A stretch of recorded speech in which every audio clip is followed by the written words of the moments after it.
Good afternoon and happy Martin Luther King Jr. Day. I'm Jessica Bringe.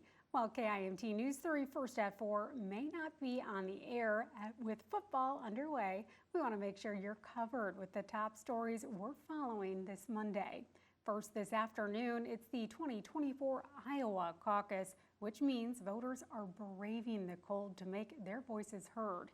KIMT News 3 will have reports from both Mason City and Clear Lake High School as we work to compile results. Tonight's caucus begins at 7. You can find more information on where and how to participate in person for both the Democrats and Republicans on our website. That's KIMT.com. We will also have links to tonight's results. As a reminder, you must be registered to vote and should remember to bring your ID. Former President Donald Trump still has a large lead in all 99 counties. However, the race for second place is still a close one between Florida Governor Ron DeSantis and former UN Ambassador Nikki Haley.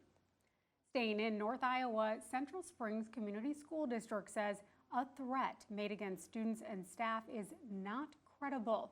However, classes were moved online out of an abundance of caution. According to the school district, the decision was made after a concerning social media post was brought to its attention. We're told an investigation into the incident remains ongoing.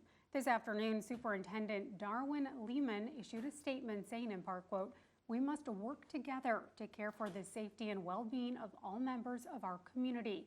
If you are not receiving text and email messages from the district, please contact a school office this week to update your records," end quote. Lehman says any school safety concerns or threats should be reported to an adult, law enforcement, or anonymously through the state system, Safe and Sound Iowa. Turning to Rochester, Restaurant Week has kicked off in the Med City. Foodies can take part in the event, which features more than 30 popular local spots. Participating restaurants include Pasquale's, Crave, and Forager Brewery. This week, businesses will feature promotional lunch and dinner menus at special prices. Rochester Public Transit is also celebrating by providing riders with free vouchers to and from dining destinations. And you certainly will want to hitch a ride. Storm Team 3 Meteorologist Sara Knox joining us now, because there's no way you would want to bike or walk to your dining location. It is going to be so darn cold this week. It is indeed, and it's cold right now, Jess, so it's just not safe to get out there and say ride your bike, run around.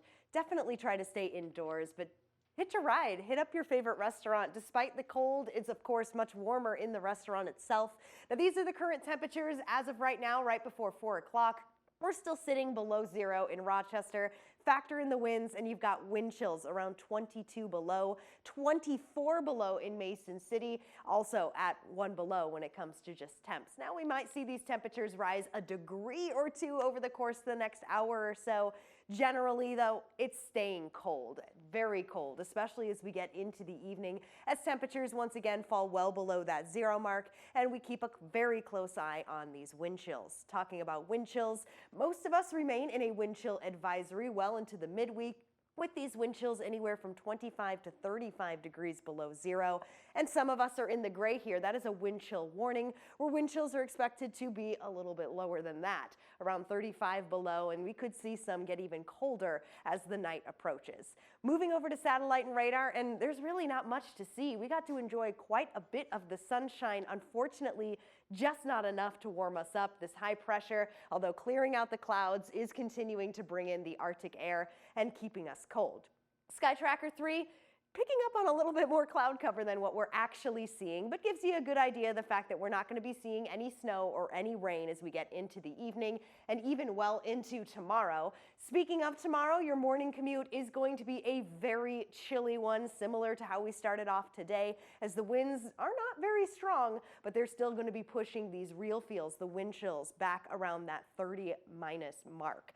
Moving over to the 7-day forecast, where the weekend is always in view, and there is relief in sight. It's kind of crazy how we go from those temperatures that are right around the lower single digits and of course below zero when it comes to those lows, and then temperatures begin to jump right up. By Saturday, the sun is shining. We're back to a balmy 6 degrees. we don't have to wait much longer before we are around 19. And yes, Jess, that is a 33 on Monday. So temperatures are about to go right above the average. It's just this week that we've got to hang on. We've got to get through. That we do. All right. Well, thank you, Sarah. And we do hope you join us for KIMT News 3 at 10, where we will be continuing our caucus coverage and have all the rest of our latest news updates. We hope you have a wonderful rest of your afternoon.